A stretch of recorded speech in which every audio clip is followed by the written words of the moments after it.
Hi friends, welcome to my channel. Mutton gravy curry అండి. సింపుల్గా చేసుకోవచ్చు. వంట రాని వాళ్ళైనా బ్యాచిలర్స్ అయినా ఎవరైనా సరే సింపుల్గా చేసుకోవచ్చు. ముందుగా తీసుకొచ్చిన మటన్ని శుభ్రంగా క్లీన్ చేసుకోవాలండి. క్లీన్ చేసుకున్నాక దాన్ని కుక్కర్లో వేసుకోవాలి.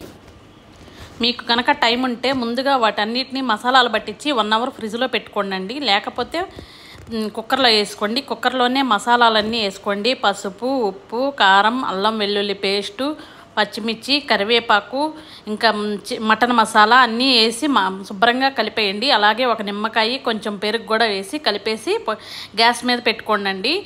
గ్యాస్ మీద పెట్టుకొని మీరు ముదురుది తెచ్చుకున్నారో లేదు తెచ్చుకున్నారో తెలుసు కాబట్టి దాన్ని బట్టి విజిల్స్ పెట్టుకోండి.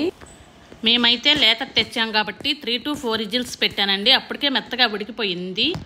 నాన్ వెజ్కి ఎప్పుడైనా అప్పటికప్పుడు చేసుకున్న మసాలాలు అయితే టేస్ట్గా అనిపిస్తుందండి. ధనియాలు, చెక్క, లవంగాలు, బిర్యానీ ఆకు, జీలకర్ర, అలాగే కొంచెం ఎండు కొబ్బరి ఉంటే ఎండు కొబ్బరి, లేకపోతే పచ్చి కొబ్బరి వేసుకోండి.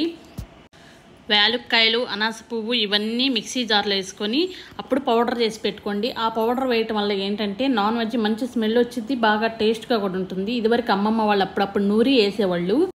అవన్నీ పౌడర్ చేసి పక్కన పెట్టుకున్నాక మన గ్రేవీ కోసం పేస్ట్ చేసుకుందామండి.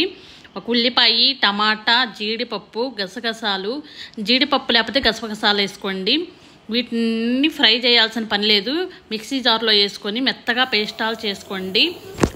మనం పట్టుకున్న ఆనియన్ పేస్టు, ధనియాల పౌడర్లు, మసాలా పౌడర్స్ ఉంటాయి కదండి, వీటి వల్లే మనకి ఫ్లేవర్స్ బాగుంటాయండి. అందుకని అప్పటికప్పుడు చేసి పెట్టుకోవటం వల్ల మటన్ ఫ్లేవర్ బాగుంటుంది, తినేటప్పుడు కూడా టేస్ట్గా అనిపించిద్దండి.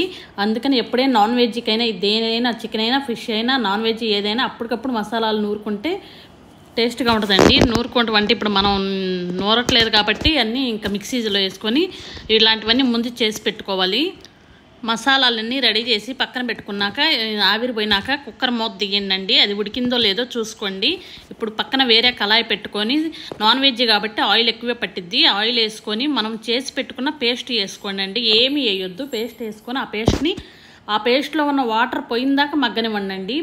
మగ్గినాక మనం వండుకున్న మటన్ వేసుకొని శుభ్రంగా మగ్గబెట్టుకోవాలండి. ఆ మటన్లోని వాటర్ అంతా ఇనికిపోవాలి. అలా మగ్గేటప్పుడు కొంచెం ఉప్పు, కారం మనం ఇందాక వేసాం కాబట్టి అవి సరిపోయినాయో చూసి మళ్ళీ అన్నీ సరిపడా వేసుకోండి. అలాగే మనం చేసి పెట్టుకున్న ధనియాల పౌడర్ ఉంది కదా, మసాలా పౌడర్, అది వేసుకోండి. అంతేగాని మటన్ మసాలా బయట నుంచి తెచ్చింది మాత్రం వేయొద్దు. మనం అప్పటికప్పుడు చేసుకునే బాగా ఫ్లేవర్ బాగుంటాయి.